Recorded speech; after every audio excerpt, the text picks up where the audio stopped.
health community itself. So I'm happy to, I'll be introducing also my Dr. Robert Proctor from Stanford University, who has done, and I'm understanding I have a unstable internet. So hopefully this will work without too much. This is the paper that we referenced, and I believe that they're going to put a link to it in the chat box, but this is available free on the Tobacco Control website. This is our effort to try to begin to get our arms around this idea of why prohibition seems to have so much power to be used as a club to oppose most tobacco control policies. And it's available free on the website. In this talk, I'm going to talk about the difference between tobacco control and endgame.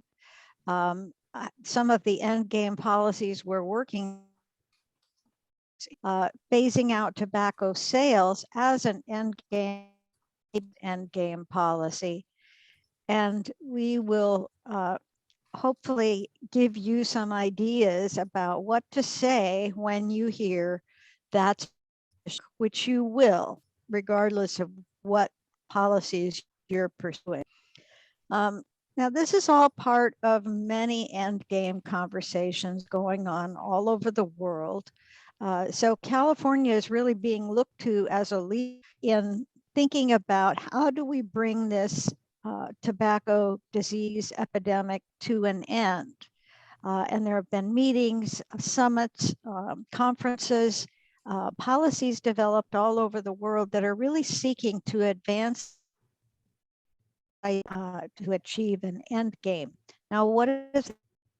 This is the definition that we use: initiatives designed or eliminate permanently the structural, political, and social dynamic in the epidemic in order to end it within a specific time.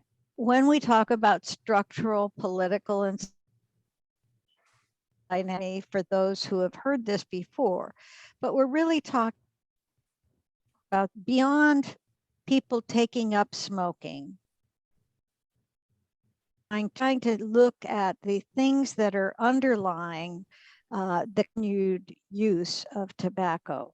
So structural things are things like having lots of outlets in particular communities, political dynamics, I think we all, and social dynamics are just the way we accept tobacco sales as a normal thing, and the way we talk about tobacco. Things that we are trying to shift in order to move to a tobacco end game, as opposed to continuing to do all the important things we need to do and trying to keep kids from taking up tobacco use. California's vision is that we transform the state by eradicating the commercial tobacco industry's influence by its products to the health, environment, and economic well-being of California's diverse populations. And for about 30 years, California's more than on local policy change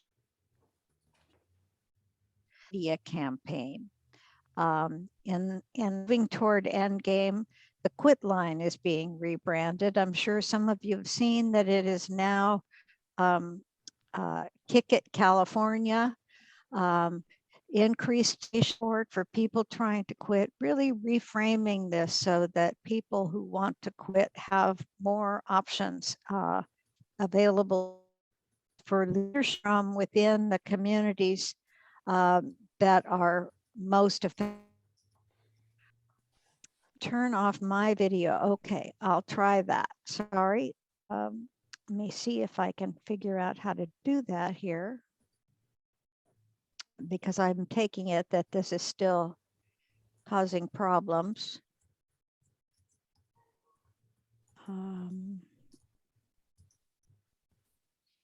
trying thing is now.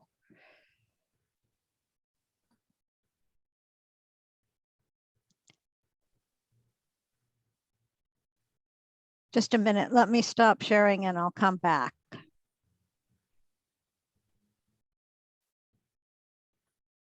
Oh, somebody stopped it.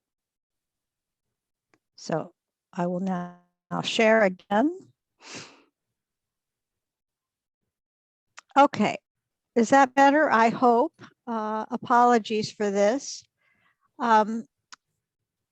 Resources for leadership from communities that are most affected and that have the highest smoking rates, continuing to change the social meaning of tobacco use through policies like smoke-free multi-unit housing, retailer licensing and retailer interest measures, bans on flavored tobacco product sales, and ultimately the ultimate endgame policy, phasing out sales of tobacco products altogether. Now, there could be a number of approaches taken to a sales ban policy, including strong smoke-free policies, which help change the meaning of tobacco use, limiting the number or locations of retailers, banning sales in pharmacies, and pharmacies are. This hasn't been done in your community. That's a pretty easy. Flavor sales ban policies, no new tobacco.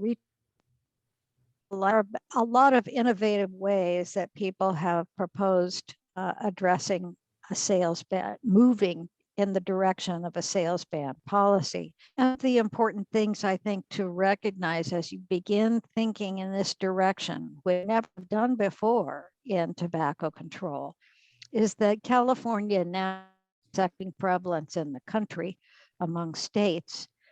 And these sales are not going to be a big part of most retailers' profits for much longer. So they need to be shifting their business model in any case.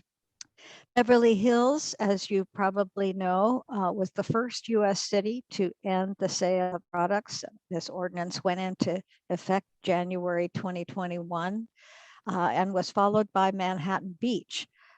So both of these two California cities have been the first to pass a policy ending tobacco products. And you propose to talk about this idea, you will hear and prohibition doesn't work. And it's harking back when there was a national US experiment, which actually did work to decrease alcohol, but in fact is now widely regarded. So this is the who is often thrown up when any tobacco policy is proposed. So what can you say when you hear this?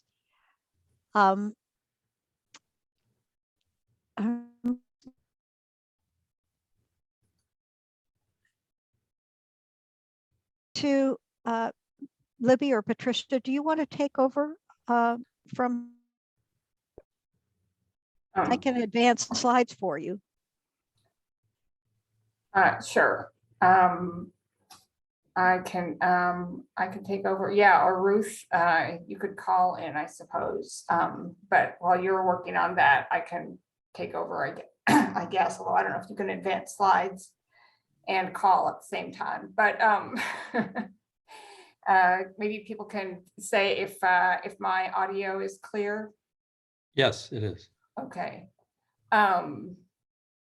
Sure. So one of the things you can say in response to this idea about that what we're proposing is prohibition, and we've had this experiment already with alcohol and it didn't work, is that we can move to this language of abolition, because the opposite of abolition was slavery. And abolishing sales means freeing people from addictive and deadly products. And it's really different from alcohol because most smokers want to quit. And one of the things that makes it so difficult to quit is that it's available on every street corner. And so abolition actually increases people's freedom. Next slide. Ruth.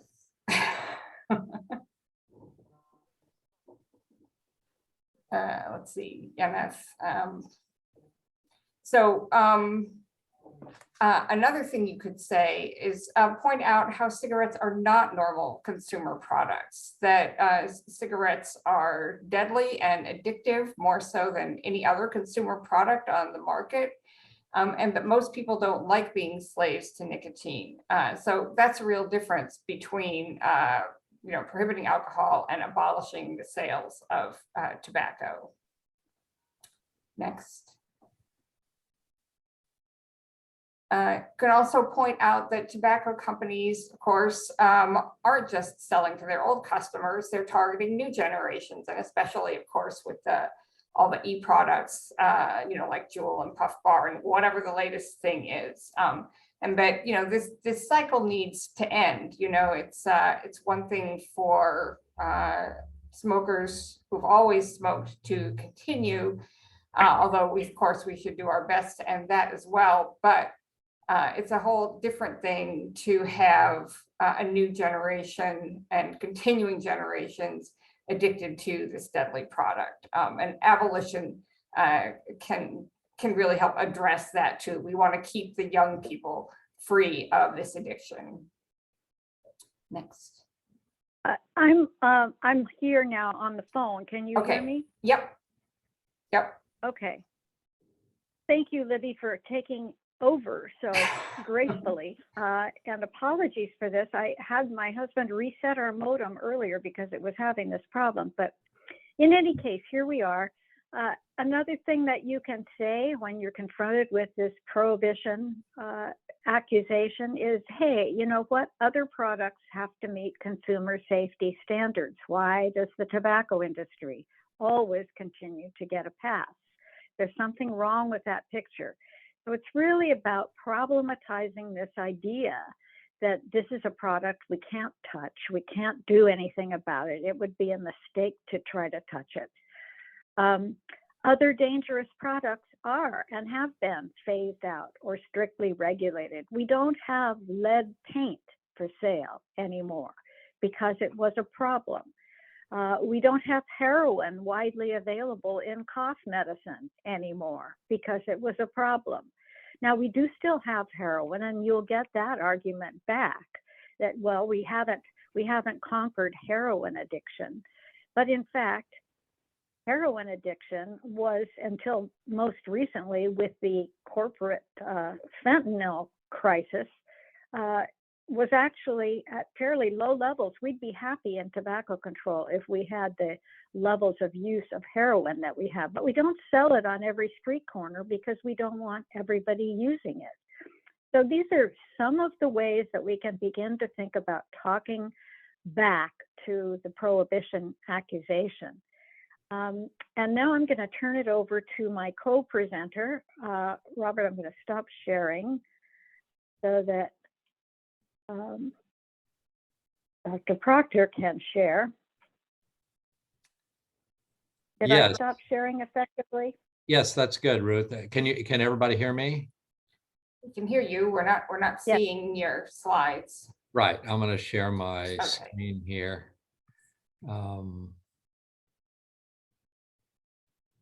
Okay, can you see that? Yeah. Okay, good. I'm going to start with a typical tobacco industry rant against prohibition. And what you're going to see on the screen there is John Bonshoff, who was instrumental in founding ASH and a number of other anti-smoking groups. And he got the public service announcements on the air to break the monopoly that the tobacco industry had on television in the 1960s. But here he's arguing with or confronting a guy named Bill Dwyer, who was the silver-tongued Tobacco Institute representative. He was part of a dozen people who were in what was called the Tobacco Truth Squad. They went around the country. They spent 300 hours on television and radio every year. And he was also the dean of the College of Tobacco Knowledge, which was a conspiracy body designed to enforce the position, the industry's position on tobacco. So what I'm going to do is I'm going to play this. Let's see if I can get a line on this here. In DC. This way, the CAB will have all the views. Can you hear it? So, you say the ventilation system, is adequate. It was testified to by Dr. David Sensor of the Center for Disease Control just this year before the Kennedy hearing. What we've got is something that 3 years ago was worked out for the mutual comfort and convenience of smokers and non-smokers. I happen to be a smoker, so I sit in the back of the plane. Maybe a little noisier. I'm the last one to be served, and I'm the last one off the plane. But nonetheless, I don't then interfere with the rights or the privileges or the comfort of those passengers sitting forward who don't choose to smoke. Now, why can't we have that kind of accommodation? Where do we need Washington wisdom to tell us what common sense already indicates? John, I'm afraid that your good intentions will take us down that garden path to prohibition. And we might as well call it that with a capital P, because that's precisely what it is. Not you, John, but some of the frantic people that get involved in these cause groups are today's Kerry nations. You're asking to ban all smoking of all kinds on airlines. Now, why in the most modern, best ventilated room in the world, a modern airline cabin, can't we permit those who want to smoke to sit in one section and those who don't want it in another section and adjust it that way? First of all, we don't need the specter of prohibition attacking one another on. Okay, so that's an example there where the tobacco industry is using the specter of prohibition as a danger. And what I then want to go to is my slides and turn this off and share my screen again. And this time go to some slides here and talk about the rhetorics of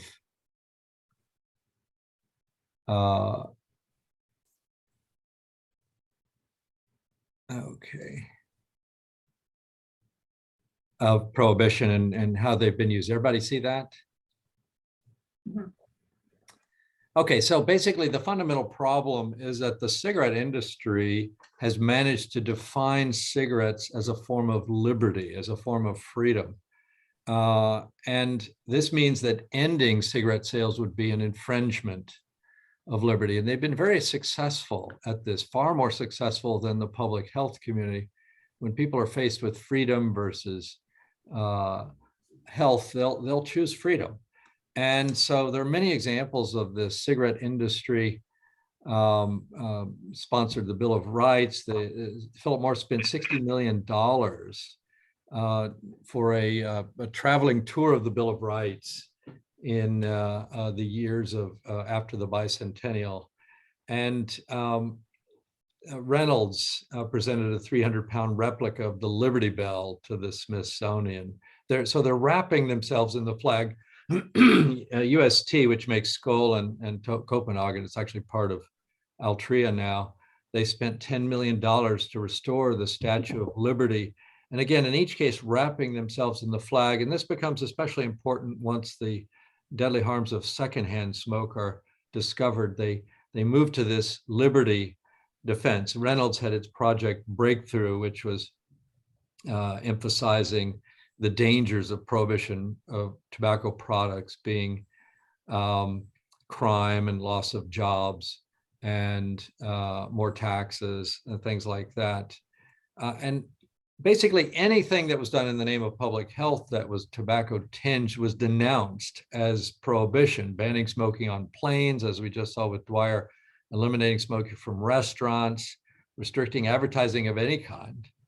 Billboards, television, taxing cigarettes was always called the road to prohibition, youth smoking prevention, restricting vending machines. There used to be 1 million vending machines in the United States. And when there were local policies getting rid of those were attacked.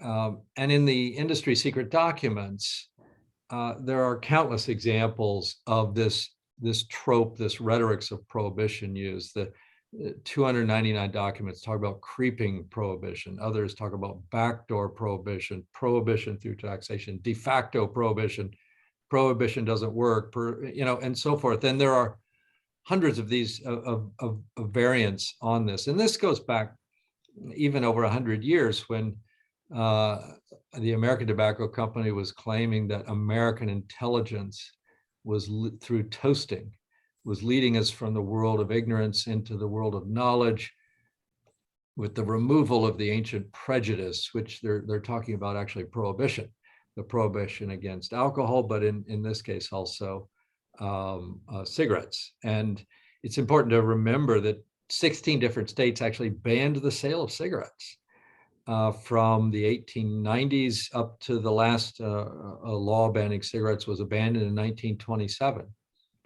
And I'll say and reaffirm this in a moment. This is completely legal. Any state, any community, any town of 20 people can ban the sale of cigarettes. That has been upheld by the United States Supreme Court in a famous case, perhaps their most famous case ever, Austin versus the state of Tennessee in 1900. So that is fully within our rights.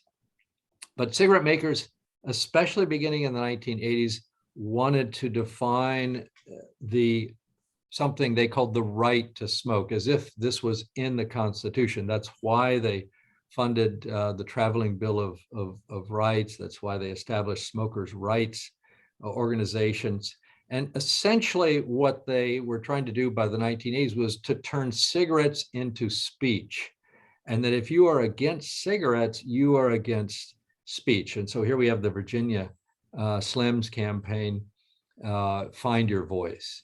And there are hundreds of these, basically turning smoking into speech and saying that effectively, if you are against cigarettes, then you are a tyrant. You're wanting to suppress speech. When the reality is that cigarettes are not, as Ruth was just explaining, cigarettes are not the same as freedom. They're not the same as liberty, because addiction is not the same as freedom. And that's the genius of the industry, is basically to turn what is dirty into what is clean into what is dirty, to take the most profound addiction that we really have. And remember that nicotine is as addictive as heroin and cocaine, into an expression of freedom, when the reality is that most people who smoke are addicted, and almost all wish they didn't smoke. And that's, I learned about this by what I call the taxi driver test. I would ask taxi drivers, why do you smoke? Or what should be done about cigarettes? And they'd say, please don't tax them, ban them. And I'd say, really? You want to ban cigarettes? Says, yes,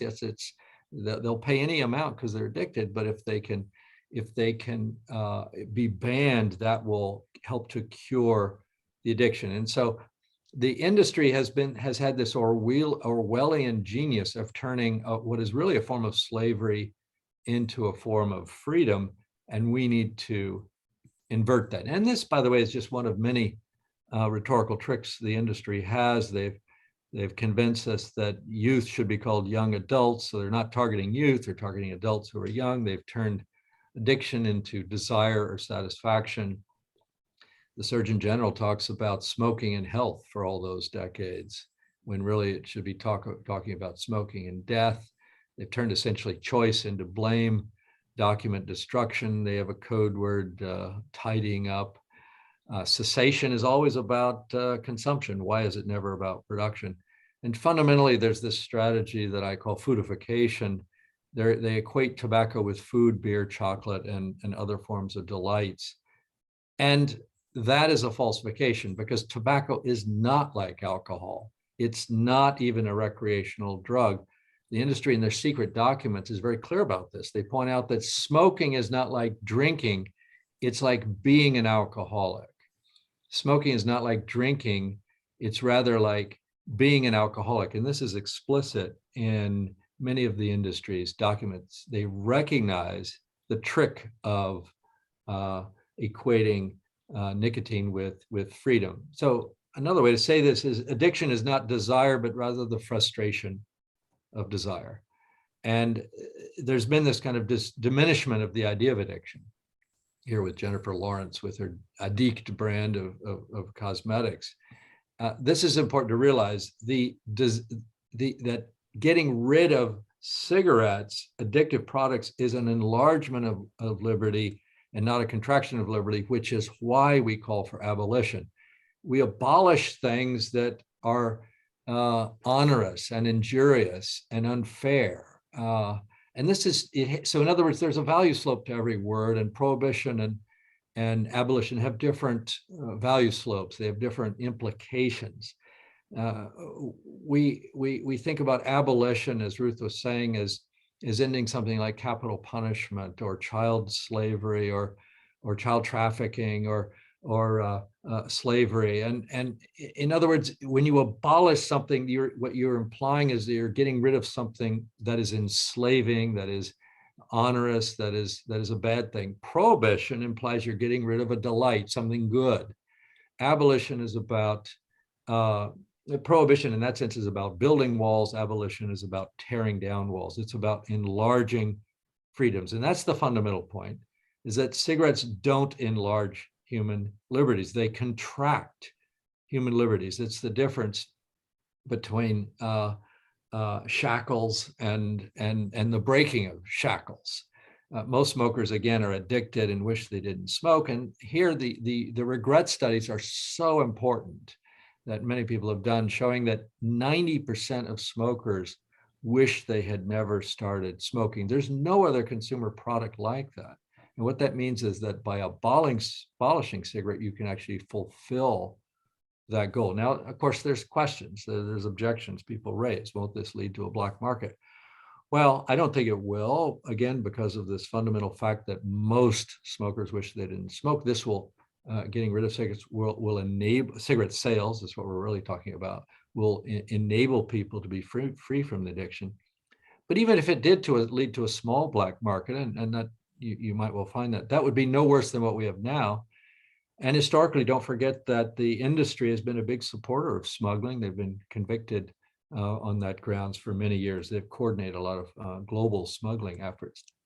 Is an abolition impossible? No.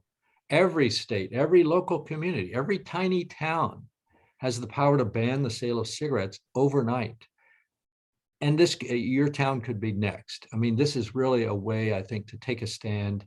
And, people are not going to be smoking cigarettes in 40 or 50 years, probably as a result of the climate catastrophe and the fires that are caused. And it's just a form of consumption and production that has a substantial carbon footprint. And I think that's why they'll eventually be banned. But in the meantime, we'll want to knit together the different communities that are willing to take this stand and ban the sale of cigarettes. And again, that right to ban has been upheld by the United States Supreme Court. The lesson here being that we have more power than we realize. The industry used to say it would lead to economic catastrophe. George Mason University concluded that the prohibition of tobacco would cause an economic catastrophe comparable, or I think here it says 10 times worse than Hurricane Andrews. No, that's not true. And by the way, just on the topic of economics, don't forget that the tobacco industry is the most successful industry in the history of the world. $1 invested in tobacco stocks in 1900 is now worth about $12 million. That's a 19% annual return. As Warren Buffett says, make it for a penny, sell it for a dollar. It's addictive. But why abolition versus prohibition? Again, abolition enlarges liberties. Prohibition limits liberties. And we need in the public health community to recapture the high ground of liberty, the high ground of freedom. Because again, that's the fantasy world people like to live in. That's their aspirational world. The opposite of prohibition is freedom, but the opposite of abolition is slavery. Our goal is to abolish cigarettes, not to prohibit them. We want to abolish an onerous institution. We don't want to limit personal freedoms. That's been that's the fundamental rhetorical shift, the frame shift. Abolition would also fulfill the industry's promise to quit. from 1954 through the year 2000, cigarette makers repeatedly and publicly promised to stop making cigarettes if they were ever proven to cause harm. What's amazing about that, and I've found 14 examples where that statement is made publicly by leading executives in the industry, you never see that in their own documents when they're talking privately. That's proof that it's a dishonest promise, but nonetheless, that was their promise, and this would help fulfill that promise. Is this a new or radical idea? I've already said that 16 different states banned the sale or manufacture of cigarettes from 1890 to 1927, when industry propaganda and lobbying basically got all of those bans overturned. Even as late as the 50s, though, few now doubt that abolition of the cigarette or abstinence from its use would be the most important form of prevention available to us today. So what is to be done? And again, I stress this a lot in my book, Golden Holocaust, which some of you may know about. And in searching for the obscure, don't overlook the obvious. That goes all the way back to Hippocrates. Much better than flavor bans. You know, we need to cut the Gordian knot, as I've shown here, and quilt together, create a beautiful patchwork quilt of communities, starting in California, but then spreading across the country, where communities are no longer willing to infringe the liberties of ordinary people by allowing the sale of cigarettes. Again, the sale of cigarettes is an infringement of liberty, not an enlargement of liberty. That's the shift that's so important with the shift from prohibition to abolition. Okay, so that's my contribution.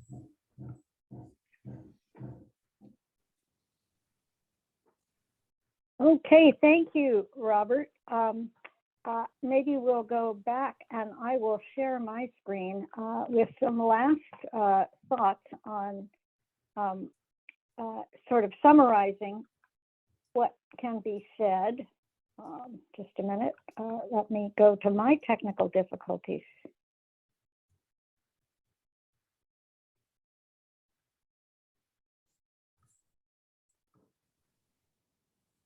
Okay, can you see that?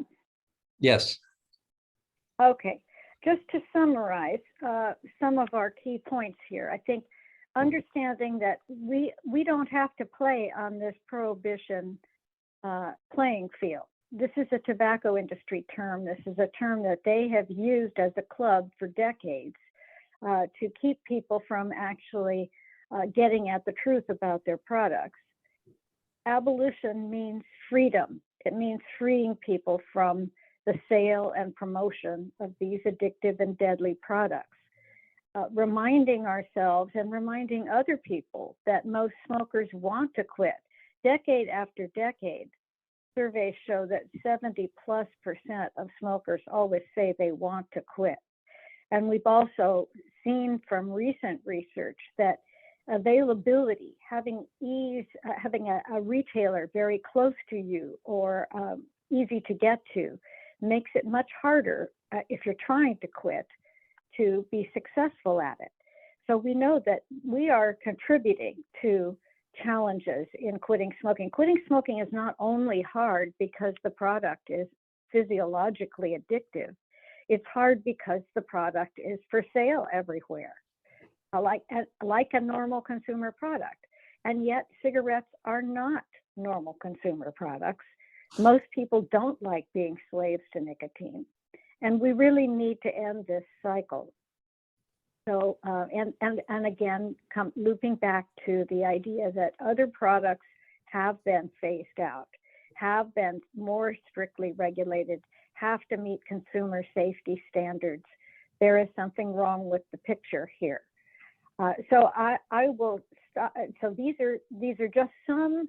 You will work out, you will find language that works for you. But I think the important point we're trying to make here is that we need to stop playing on this prohibition field and start playing on the abolition field. And now we wanted to leave a lot of time for discussion and questions. So I think there are some things in the chat and Q&A. And Libby, do you want to read those? Because that way I won't mess up anything going back and forth. Sure. So we have a question from Jose Montoya. It says, Edward Bernays, Frank Luntz, or even George Lakoff have been successful at branding narratives through communication. So how can we in tobacco control reclaim narratives so the power dynamic is rejuvenated toward a cleaner, healthier, safer, principled, upstreamed community? So I think Robert Proctor has given us some ideas about that, but maybe you'd like to expand. Yeah, I think that's a great point. As the great Dwight Bollinger once said, language is a loaded weapon. Lakoff talks about this. We need to think more carefully about our language and how the tobacco industry has weaponized language. Satisfaction is their code word for addiction. There's so many examples of this, and we need to be critical. I was struck by noticing that whenever someone at a tobacco conference says, I do cessation, it's always about cessation of consumption, never about cessation of production. And also the cigarette is treated, even by the Surgeon General, as an uncaused cause, an unmoved mover, which is God or Aristotle in the classical definition. So if you look at Surgeon General charts of the chain of causation from the cigarette to disease and all the different metabolic pathways, the cigarette stands alone and it has nothing causing it, as if you assume cigarettes. And what we need to do is break that assumption, that visual agnotology that creates the cigarette as the unmoved mover, the uncaused cause, and realize that availability is key. Why are we allowing the availability? Remember that cigarettes can be, for every McDonald's in the United States, there are 27 retail outlets for cigarettes. It's as easy to buy cigarettes as it is to buy bottled water. And so that availability that Ruth was talking about is so key. Why should this be with every candy store right at this impulse area? Now, even in Canada, they have the cigarettes behind the shelf so you can't see them. They're more effectively hidden. So we need to think a lot more about the power of words, the significance of rhetoric, and realize that, as exactly as you were saying, people like Luntz and so forth have worked even with the tobacco industry, basically to brainwash into thinking and in their terms, and that means we basically carry their water with our words, and that's what we need to break. Yeah, I think one of the things that I've appreciated so much about working with and alongside Robert for so many years is that historical perspective on how this has really come to be accepted as normal. When in fact this, as we know, the tobacco epidemic was really created by this industry with the development of the machine-rolled cigarette in particular, and is being perpetuated by this industry.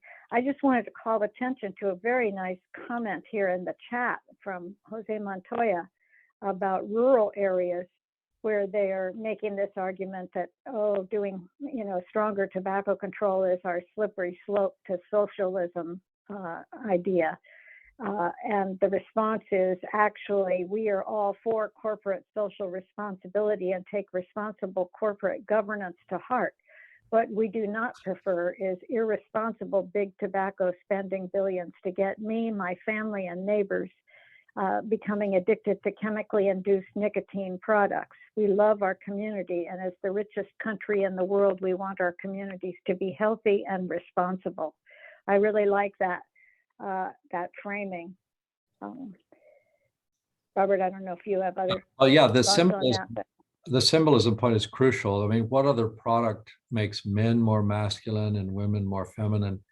The cigarette is a cipher. It's an empty symbol that's semiotically empty, then to which, masculinity, femininity, freedom, rebellion. Remember, Reynolds talks about the cigarette as acceptable rebellion.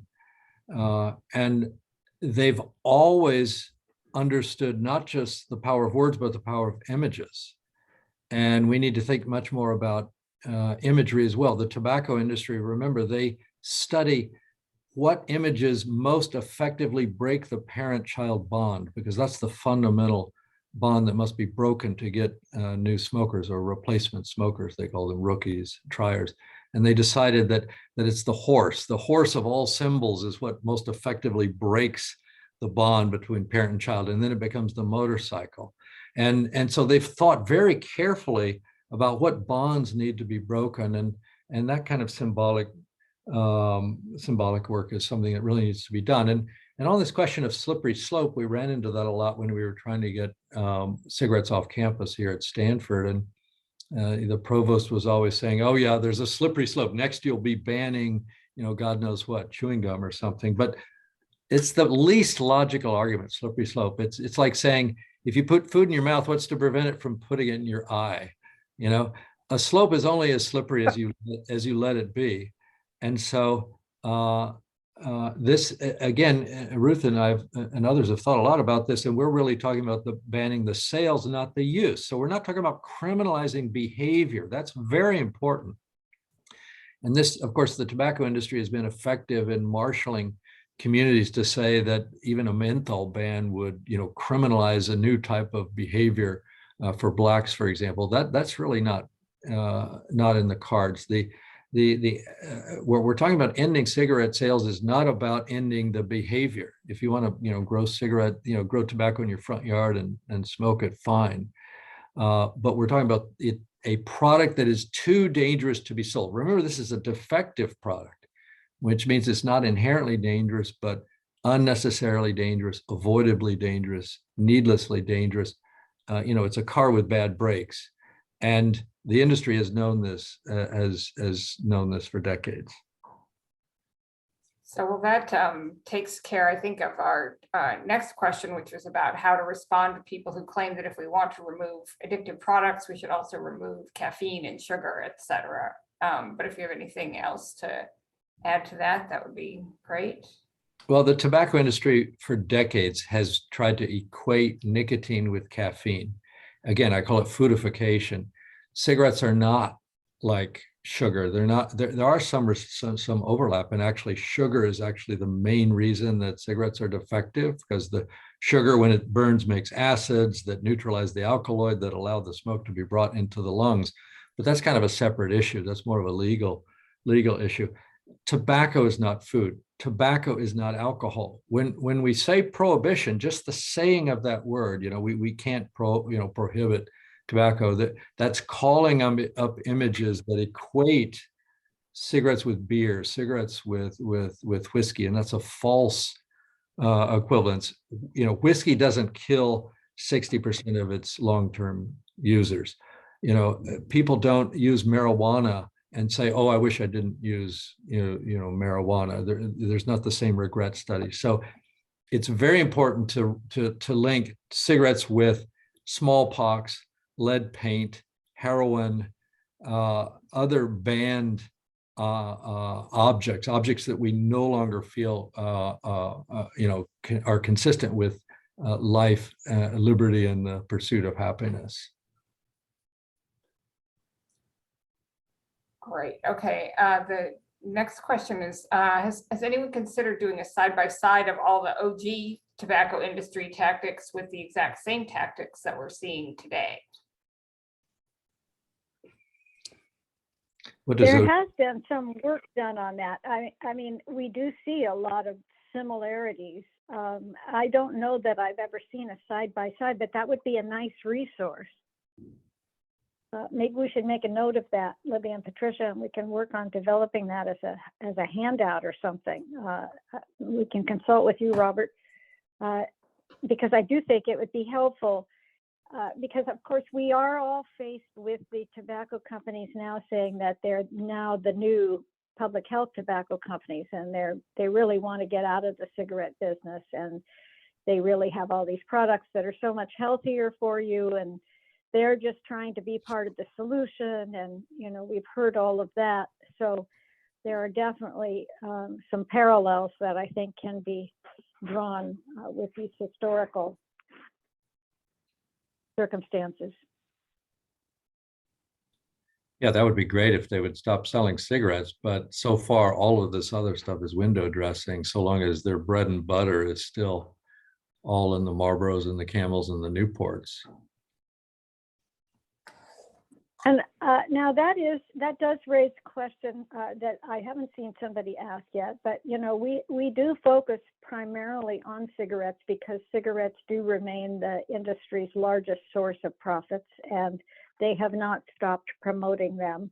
But there are those, of course, in the public health community who argue that we should be having an emphasis on those most deadly products, the combustible products, and kind of sidestepping the other products like vape products and heated tobacco products that may be less harmful.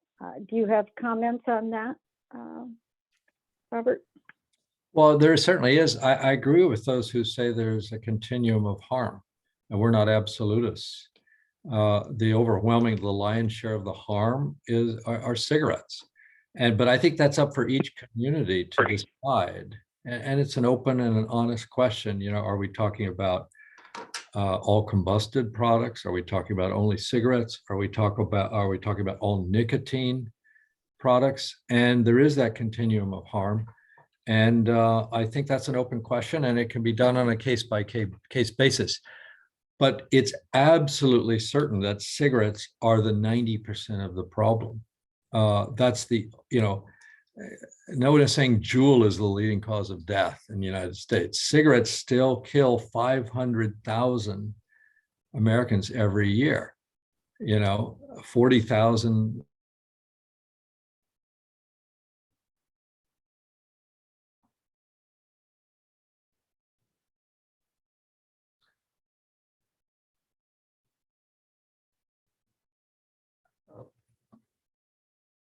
Share, but there is this separate question of how far should the abolition extend, and I think that's an open and honest question that can be done on a community by community basis. And I think the beauty of California's model of community-driven policy change at local levels is that you do have the chance to sort of do these policy experiments, community by community, and see what seems to work, doesn't work well. I mean, we do know that the vaping products are a big problem in terms of youth initiation into nicotine addiction, and that is, you know, one of the things driving a lot of the policies to get rid of sales of electronic cigarettes. So, and unfortunately, the literature at this point still seems to suggest that the more addictive they are, the better they may work for helping addicted smokers or for transitioning addicted smokers to those products. We still don't really have the kind of long-term data that we had to prove that cigarette smoking caused lung cancer, for example, because they haven't been around that long. So we're still in this very ambiguous area. I think it really is going to be very interesting to see how this goes in California with community by community decision making about what will be for sale in their communities. Go ahead, Libby. Do you want to lead on other questions? Yeah, there's another question. Someone writes in, they're curious about the comparison of slavery and tobacco use. There are more ways that they're dissimilar than they're similar, and the comparison feels like it belittles slavery. I don't think that's true at all. We just have to be sensitive to the meanings of the words and their use. I don't think it belittles slavery in the least, any more than talking about a Holocaust belittles the killing of Jews under Hitler. You know, there's all kinds of evils in the world, and languages. We have languages to express drama and severity of events, and in a way you can't overestimate the harms of of cigarettes. And it doesn't mean that something else is not bad. It means that we can learn from these important moral movements. I mean, one of the greatest movements in the history of the world is the abolition of slavery. We don't necessarily want to lose that lesson, that verbal lesson too, that analogy, because there are many other shackles that we live with in life, and it doesn't diminish the severity of slavery itself, just to say that there are other forms of shackles. I think that's just the truth. I think one of the things that just struck me as you were speaking too about this is that in consumer culture, where consumption of products like tobacco products has been constructed, has been positioned as a right and a freedom and an expression of freedom. Countering a product, you really have to do it in the same way that you have to approach it in the same way that you have to have a moral reason to counter that positioning. I'm not making complete sense, but I think I'm onto something here.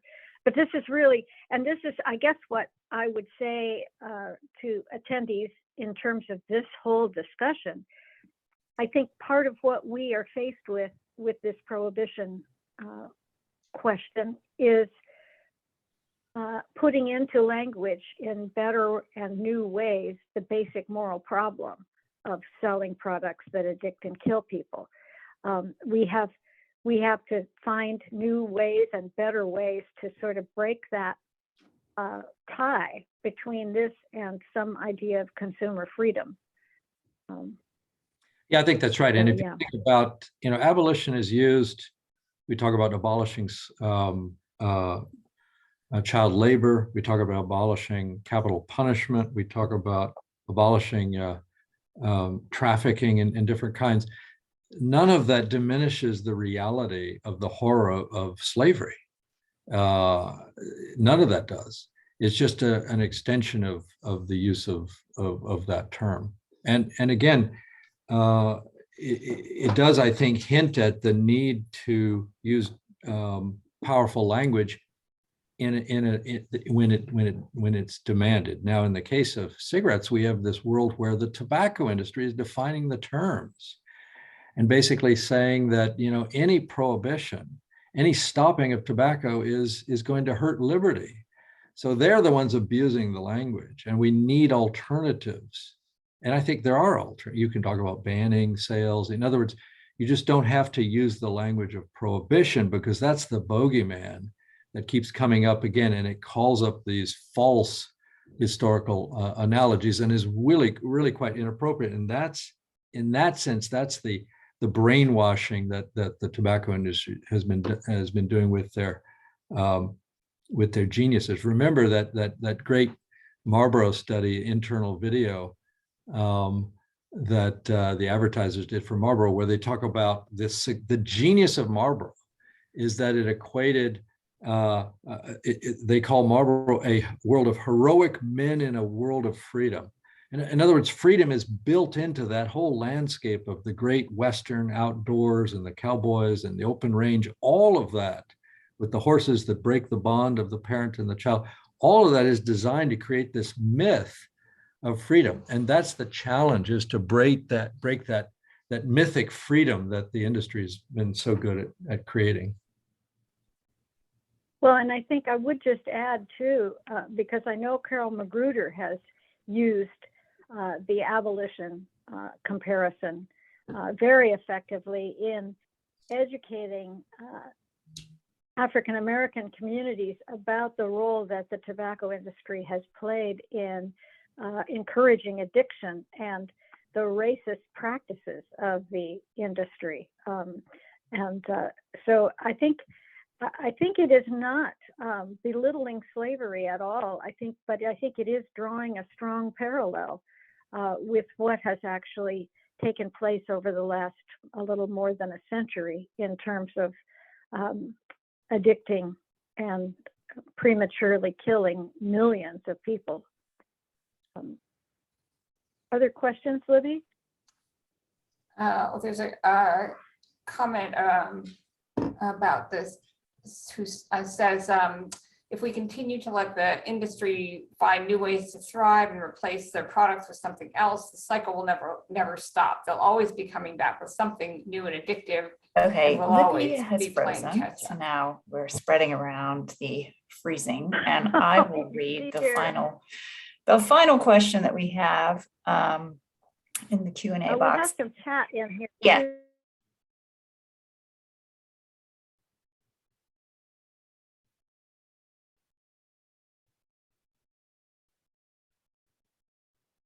About. Okay, I'm gonna mute Libby. Sorry, Libby. So the chat box has many questions about whether the messaging about abolition and has been consumer tested with people of color and more specifically Black communities.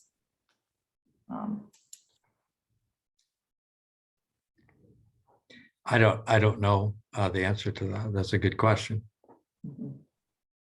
Well, I know that, the African American Tobacco Free Project has definitely used this messaging very effectively.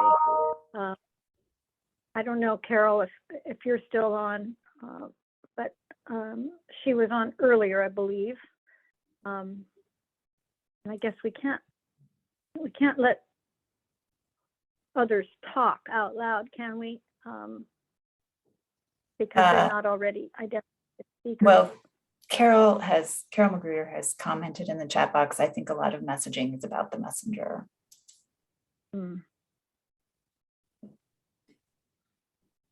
I wanted to also, and then she also follows that up with that is why we need the authentic voices from the Black community.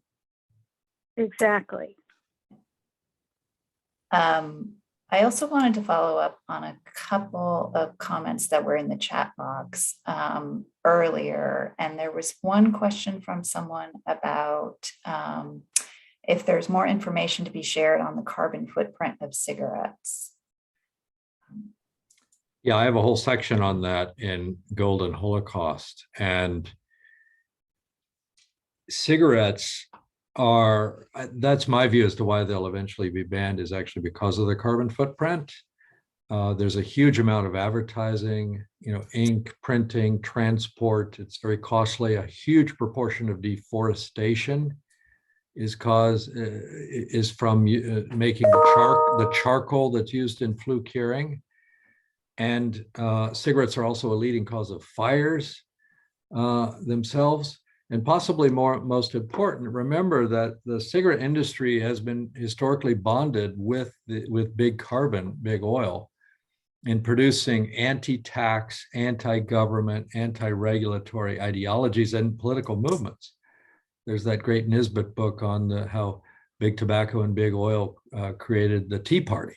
So a lot of our anti-tobacco, anti-regulatory sentiment is driven by this old, radical, conservative libertarian tobacco industry. So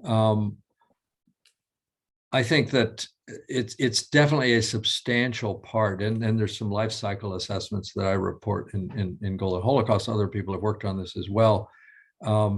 It's just a huge carbon sink. We're gonna have to find every place we can to shave off this CO2 emissions, and cigarettes are an easy win on this. I know that you're probably going to be seeing a lot more resources related to this soon, because this year's World No Tobacco Day theme is tobacco and the environment. And I know the California Tobacco Control Program is developing some resources around this, particularly related to microplastics, but the carbon footprint is yet another aspect of this that I think there will be a lot more interest in.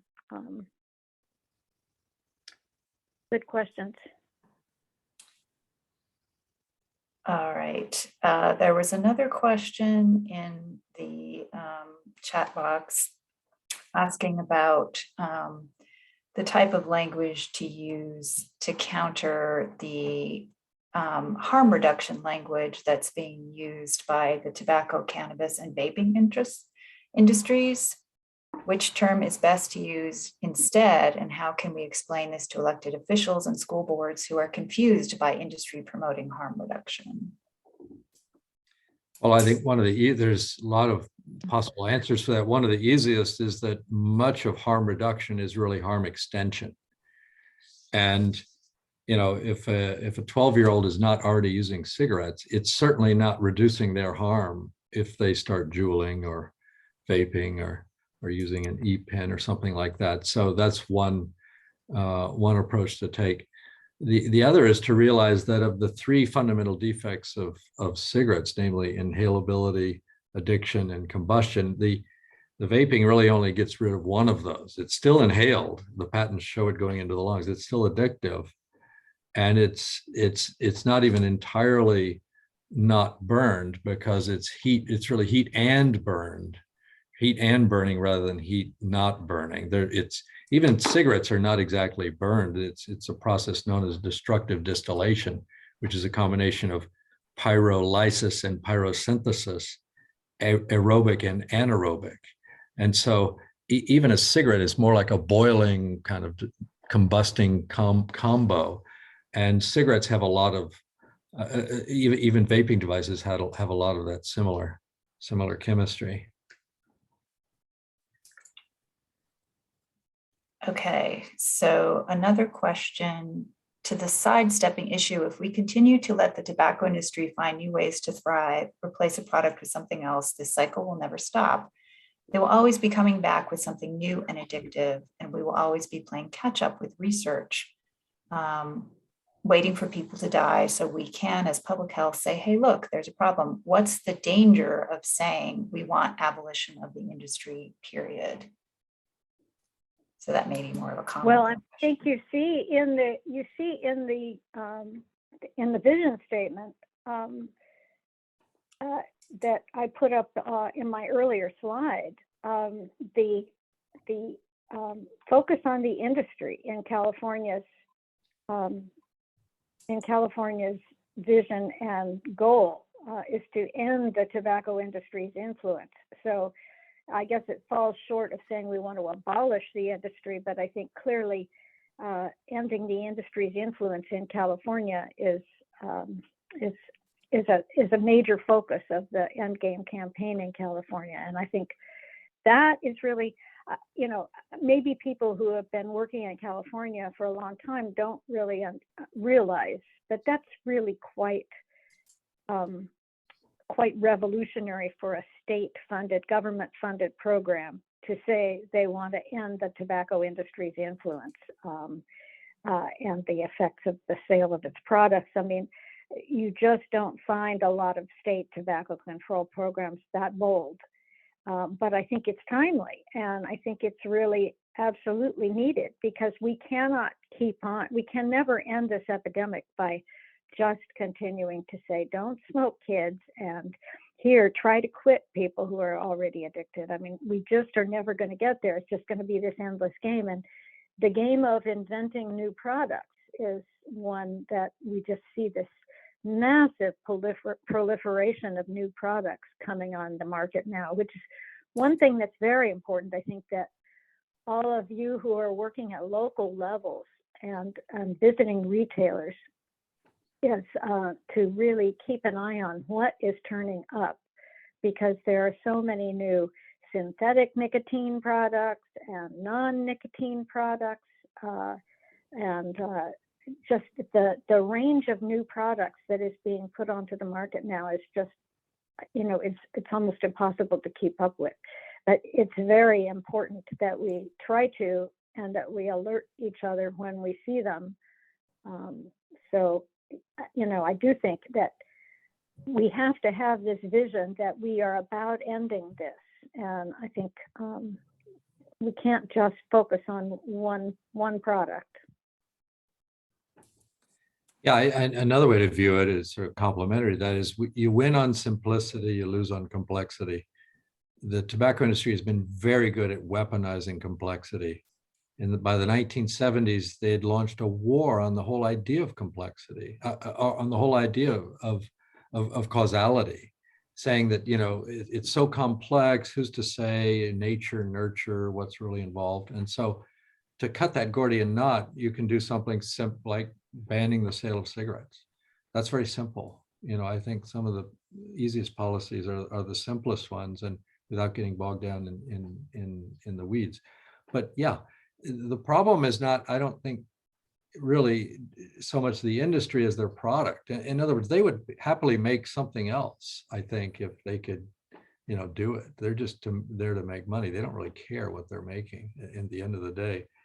So that's why we're focusing on banning, abolishing, ending the sale of cigarettes. That's the primary goal. And then these other goals can be subsidiary. But I do think the other thing that I was just going to say, and I didn't include this slide this time because I know some of you have seen it before, but there is already a lot of public support for the idea of phasing out the sales or ending the sales of cigarettes in California. And we see that in the California media campaign studies, and in some and studies of other places have shown similar percentages, including a fairly surprising percentage among people who smoke, who, as Robert was saying about the taxi drivers, many people would just assume this wasn't there. They would rather spend their money on something else if they weren't so addicted and so tempted by its constant availability right in front of them. But we've also never really before had a campaign that messaged this idea, that started to soften the ground for people to say, yeah, why do we still keep selling these things? What's the matter with this picture? And that's really where we are now, I think, is really beginning to have that conversation in our communities. Why are we selling these things? They are hurting our communities. They're hurting our kids. They're meaning that we are losing our wise elders too soon. Why is this stuff even there? Okay, I'm going to try to read the last question on the Q&A. It says, I think something that could also be helpful to the cause is discussing use of adults that smoke. There's a lot of trauma around cigarettes being used as a stress reliever, when in actuality, it causes more stress. It's an immediate relief, and that's one of the reasons for addiction. How can we explain it to specifically parents who smoke and utilize smoking as a tool, which eventually develops object permanence in a person's life due to the now developed addiction? Yeah, that's a great point about stress relief, because that, the tobacco industry basically invents the theory of stress in order to say that cigarettes don't cause heart attacks, stress causes heart attacks. That's why they funded the father of stress, Hans Selye, in the same way that they basically created the cholesterol theory of heart disease. It's not cigarettes that cause heart disease, it's fat. So they funded, Ansel Keys and they're funding, type A personality with Hans Eyck. They funded a lot of eugenicists. They loved eugenicists. So the reason Fisher is being attacked in England and C.C. Little in the United States, these were eugenicists who claim that nature is more important than nurture in the generation of human disease. That's why the tobacco industry loved and funded even people like Mengele's thesis advisor, Ottmar Freiherr von Verschuur. So the stress and all of these other concepts that we have that are kind of loose in our society, a lot of them have themselves been created by big tobacco in order to say, well, don't think about cigarettes, think about, eugenics or your some other irrelevant thing, or your genetics or viruses or something. It was called alternative causation. And there was a big debate in around 1960 about whether tranquilizers or nicotine would become the drug that would cure modernity, the stresses of modernity. So, yeah, I don't know. I guess I tend to think of those things historically. Yeah, I don't know, in terms of, it sounds like you're thinking with this question of some messaging for parents who smoke, in terms of the dangers of relying on that for stress relief, or what it's modeling for their children in terms of stress relief. I do think that making the point that in the idea of stress relief is really the relief of craving for nicotine, the relief of the addictive craving caused by the product. But I do think it is a hard one to explain to someone who feels better when they smoke. So I don't have an easy answer to that. And Robert's point about coming up with something simple as opposed to complex, that's a little hard to do there. I guess to say stress relief is relief of craving, but linking that to the parental issue, that's a hard one because you don't want to get into blaming parents, and you don't want to make it about individual behavior. I think the important thing really is to perhaps there's something, Robert, that could be developed historically in terms of the way the industry sold this as stress relief, that could then be pointed to. Yeah, they or certainly, used in some way. I think that's one of the whole points of all the boats and the beaches and the relaxation, the settle back campaign that was used to sell Marlboro, the fishing, all these images of relaxation that were used. But again, I would highlight the point you made, that Ruth, that a lot of smokers feel they are going to die if they don't get a cigarette. Dying for a cigarette, that's a real metaphor. I mean, people feel like they will die, and so they feel relief. And the tobacco industry is really captured on that, and that's why the irritation, the making cigarettes milder and milder was so important for the first 70 years of the 20th century. Was the idea was irritation causes cancer. If it doesn't irritate, it won't cause cancer, so it'll be a safer cigarette if it's milder, when in fact it became more and more deadly because it was drawn deeper into the lungs. So cigarettes. Maybe you should talk a little bit about that. You might just talk a little bit about that, because I don't know that everybody on the call really is aware of that difference in terms of product design changes over the course of the last century. Well, for the Since first we've half got of a few minutes. the first half of the 20th century, cigarettes were being made ever milder. That's the whole point of toasting, the whole point of menthol, making the poison go down easier, the whole point of adding liquor, glycerin, all of these ameliorants that made it milder and milder and milder, because the theory of cancer at that time was irritation causes cancer. Now we know it has nothing to do with irritation. Radiation doesn't irritate you. It's a mutation that causes cancer. And so the industry kept making cigarettes milder and milder through sugars, through flue curing, through neutralizing the alkaloid molecule, which is sort of the genius of Juul as well, by the way, with benzoic acid. And ironically, they were made much more deadly because they were made easier to inhale, and it's the inhalation that causes most of the harm. It's the cancer goes where the smoke goes, and if the smoke is kept only in the mouth, like with traditional cigars and pipes, you don't get you don't get lung cancer, for example, or even emphysema. So anyway, it was this diabolical irony that they made them milder and milder and milder, and that actually made them more and more deadly. And then they ended up training people to inhale. There were all these ad campaigns. Do you inhale? Everyone's doing it. And there becomes a whole gestural history of the cigarette where you deep inhale. And that is one of the main things that makes them so deadly. It's actually and in addition to that, the filters issue also made them more inhale more deeply, as I understand it. Yeah, that's one of the 10 design reassurance frauds of cigarettes: toasting, menthols, king size, because the idea was it would travel the smoke further, therefore it was natural filtration, filters, low tars, lights, ultralights, milds, slims, so that women wouldn't get fat, they could smoke.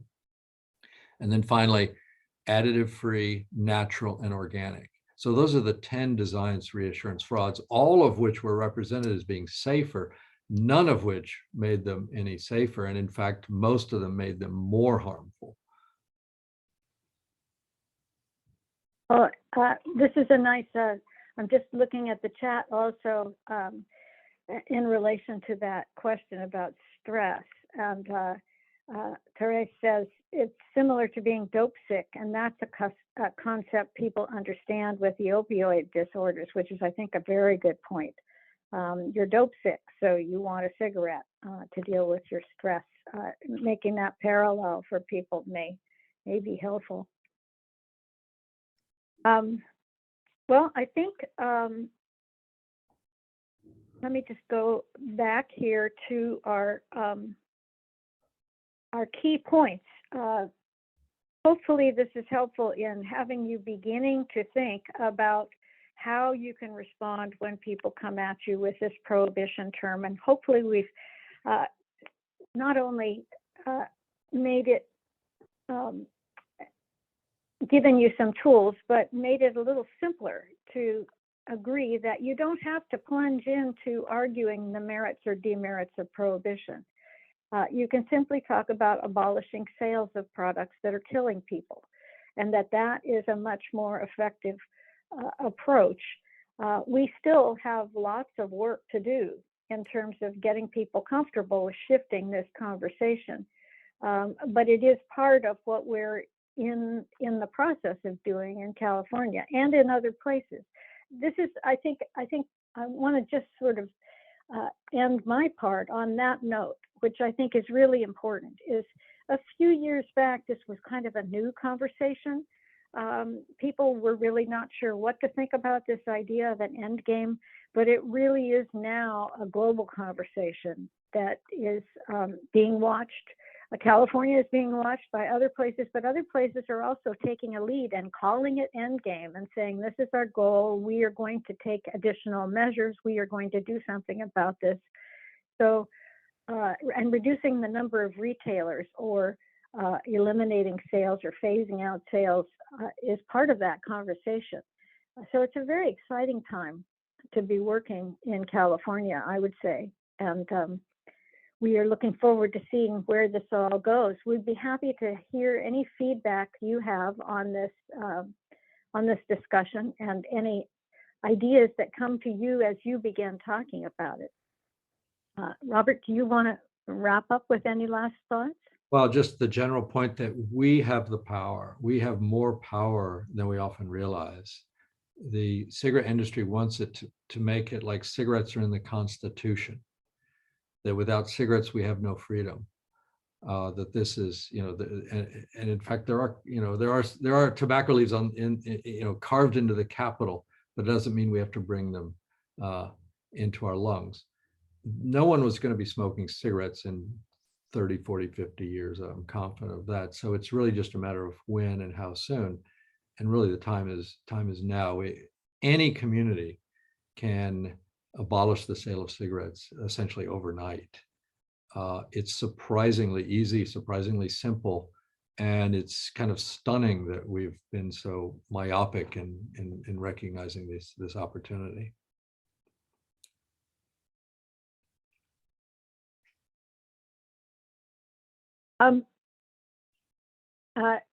I just see that Libby has posted, or somebody has posted, the link to an evaluation for the webinar in the chat box. So we would really appreciate any comments, including some of the comments in the chat box. Please feel free to share that. And I see there's a comment, I'm incredibly concerned that white academics are choosing what language to use and appropriating culturally specific language without community input. It's vital that this messaging is consumer tested with people of color and Black communities before using publicly. And I think that's a legitimate concern. I think we have, in fact, been using this language working with our colleagues in the African American community, but I think more consumer testing of the abolition or abolishing sales idea would be a very good thing to do. Yeah, my colleagues, Phil Gardner and, Valerie Yarger, I mean, my colleagues in the Black community have been extremely enthusiastic about the abolition language. So I think it is an important extension, as is the documentation of the history of tobacco racism. That has tobacco industry racism that has not been sufficiently foregrounded. Again, even the tobacco industry has been trying to claim itself as the defender of racial equality, and that myth needs to be punctured. There was some direction taken of that just yesterday in the Los Angeles Times. So this whole question is a very live one. Black lungs matter, right?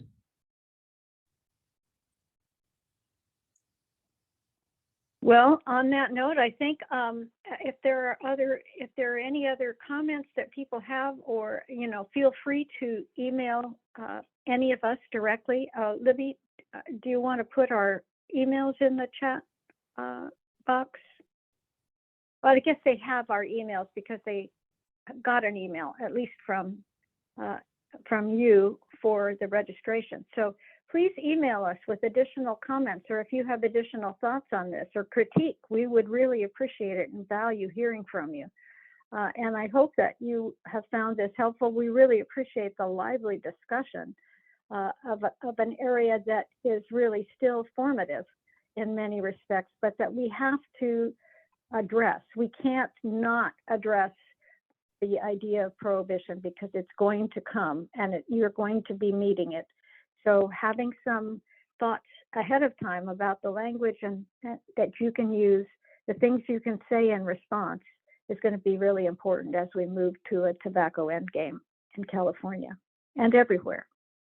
So thank you very much for joining us, and please do go to the evaluation link. Thank you.